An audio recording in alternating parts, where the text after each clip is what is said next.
Hello Internet people, welcome back to another edition of #FridaySews.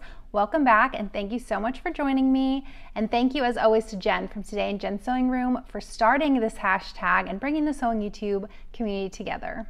So today I'm going to tell you about what I accomplished this week. I have some fashion history to tell you about, and I have an exciting announcement about my channel. So stay tuned for that. Let's start with what I accomplished this week.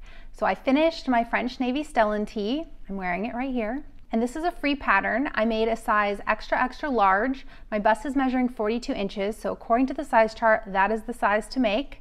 I made it out of a performance knit from So English Fabrics with the intention that I would wear it as a workout top. I didn't make any modifications to the pattern. I wanted to just see what it was like straight out of the box, straight off the printer, I don't know.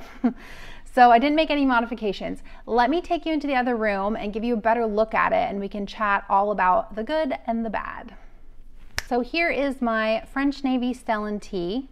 Overall, the pattern was really easy to put together, very straightforward, no surprises. I did have trouble with two different areas. I had trouble with the neckband, so I ended up having to redo the neckband 3 times, and after the 3rd time I gave up and just called it good. It still has some puckers in it. It's not my best work. I also had trouble with the curved hem at the side seams. Tricky for me to press up the hem and sew it and get it all flat. I think there's a couple different things at play here. There's some fit issues, there's the size I chose, and there's the fabric choice. I think overall it's a little bit big, and I definitely think there's some fit issues here, but I'm not quite sure what is a fit issue and what is because of the fabric choice. So I chose this performance fabric, then I kind of have this feeling that the fabric may be better for something that fits a little bit closer to the body or even has some negative ease like leggings. This pattern is an oversized boxy tee, and so it kind of drapes not quite how I would expect, and I think that might be what's causing some of the fit issues. As you can see, there's a lot of drag lines, a lot of gathering in the arms, in the bust area, and also the hem is kind of wavy. And again, I'm not quite sure if that's the fabric, the way the fabric is behaving, or fit issues, or maybe with the wavy hem it could just be because I did have trouble with it. So overall, I think it came out okay. It's a little bit of a mess, but it is a shirt that I can wear when I'm working out, and that's just fine with me. Overall, I'd say if you like this style of t-shirt, go ahead and give it a try. It's a free pattern. If you check out the hashtag on Instagram, it looks really cute on everybody. So I think that it's worth it. If I was gonna make it again, I'd definitely try a different fabric. I might take a size down. Definitely need to work on some fit issues and muslin it out a little bit. I might even just try another t-shirt pattern first because there are a lot of free ones out there. So that is the French Navy Stellan Tee. Let me know what you think. Have you made this pattern? Did it work out for you? Did it not work out for you? How did it go? So next up, I have a little fashion history for you.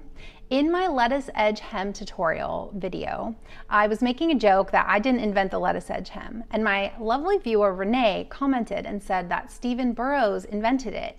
And for some reason, I wasn't even thinking that this was a technique that any one person invented. And so I'm really happy that she commented because it led me down a very interesting internet rabbit hole. And boy, oh boy, have I been living under a rock. I am very disappointed to say that I did not know who Stephen Burrows was, which is a little bit shameful because I sold vintage for 10 years of my life, and he is a very famous designer.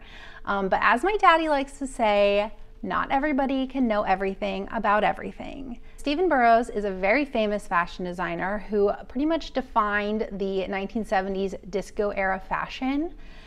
And he is the one that invented the lettuce edge hem in the 70s. He learned to sew from his grandmother and was fascinated with her zigzag machine.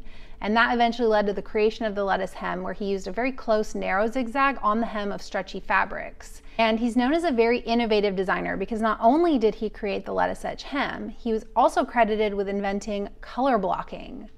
I know, color blocking. He was very inspired by the dance scenes of the era, so his designs are meant to be easy to move in, colorful, playful, and really fun. And he's also known for being the first African-American designer to gain an international audience.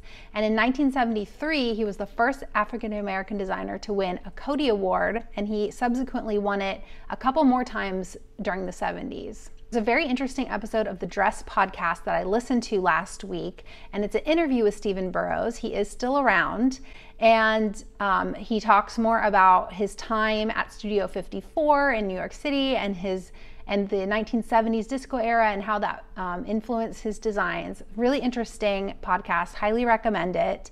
And I even looked on Etsy, and he actually did design for McCall's Patterns. And so you can buy some of his patterns from the 70s still on Etsy.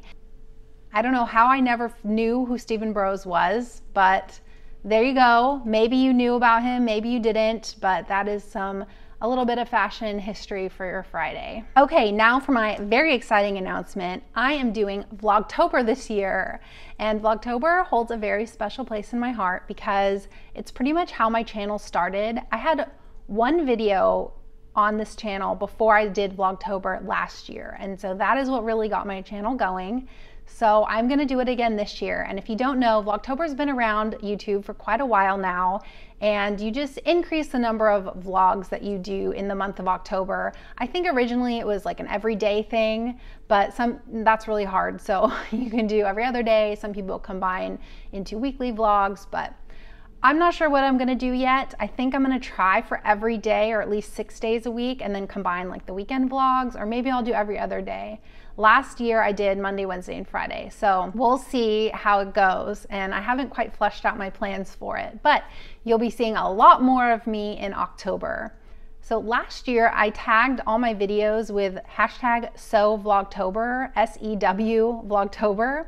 And I don't see anyone else using that hashtag, so I think I kind of invented it.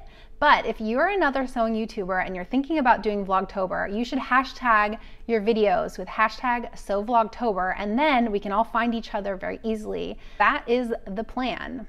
So that ties in nicely to my upcoming plans. I don't have a lot of sewing plans set in stone yet.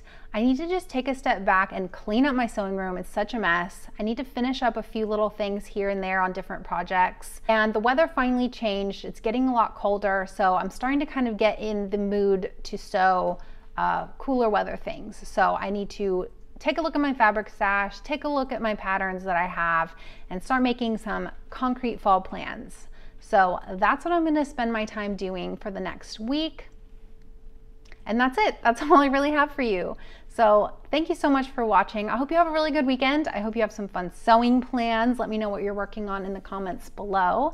And I'll talk to you guys later. Take care.